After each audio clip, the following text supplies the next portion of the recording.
Hi again. Now, how do you feel about that?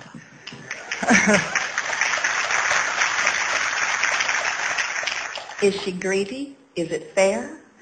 Is there justice? I'm in the vortex. I have a question about sometimes I'm feeling very happy for days and weeks, and then my life is really in a kind of flow. When I go out, I meet beautiful people. When I go to work, I have really successful days. Traffic light always turns green. When I'm looking for nice new jeans, I will find really the perfect one immediately.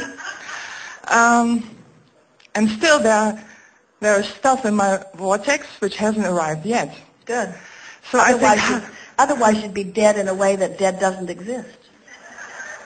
If you ever come to the end of your vortex, we need to talk. Don't worry, it won't happen.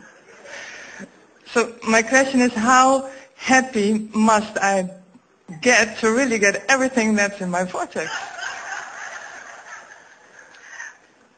Did you hear us earlier say that as long as you are living, there will be variety that will cause your vortex to expand? Mm-hmm. And really, you never want to be at the end of that expansion, because it's the moving toward it that is the true thrill of life.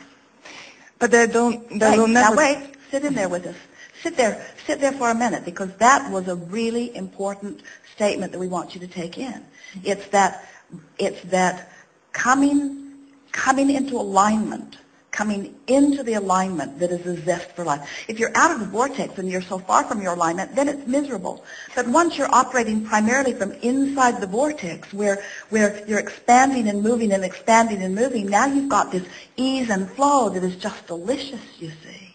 And it's as we were talking to our friend who is writing the screenwriter, that it is the eruption of the new idea that is the thrilling thing. It isn't the accomplishing of the idea, it's the eruption of the idea, it's the giving birth to the idea, and the next, and the next, and the next, and the next.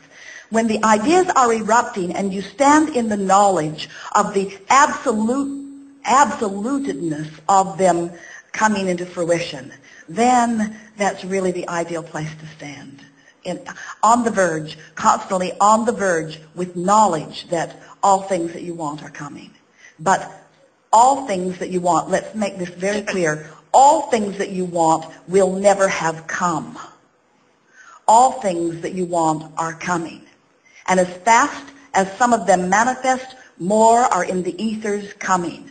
In other words, always the next, always the next, always the next, always the next. Even when you reemerge into non-physical, there's never a standing still time. Always the next, always the next, always the next. It's an eternal process of becoming. And when you relax into the becoming, then every moment can be blissful, not just the ones where you're on the verge of a manifestation. They're all blissful. It's bliss. The contrast becomes blissful. The contrast becomes insightful. The contrast becomes energy. The rockets, even though you know you're not a match to them, can be satisfying in some way. Esther broke almost everything on a magnificent shelf of treasures that they'd gathered up from all around the world. She was dusting on a new etagere one day, not realizing how fragilely the top, very thick glass shelf was teetering on its little spokes.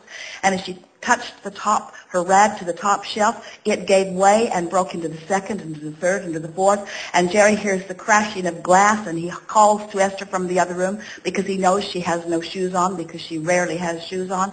Stand still, don't move.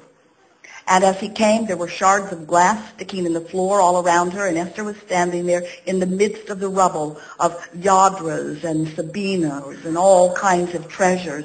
And Jerry said, "Oh, good, something to want."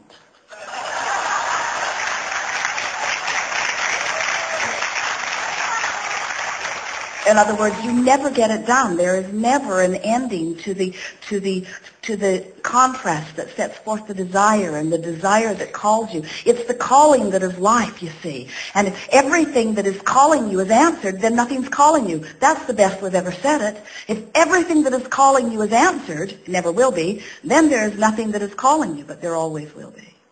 Okay. Thank you. We are pleased that you were so easily convinced. You must have been right on the verge. I think so.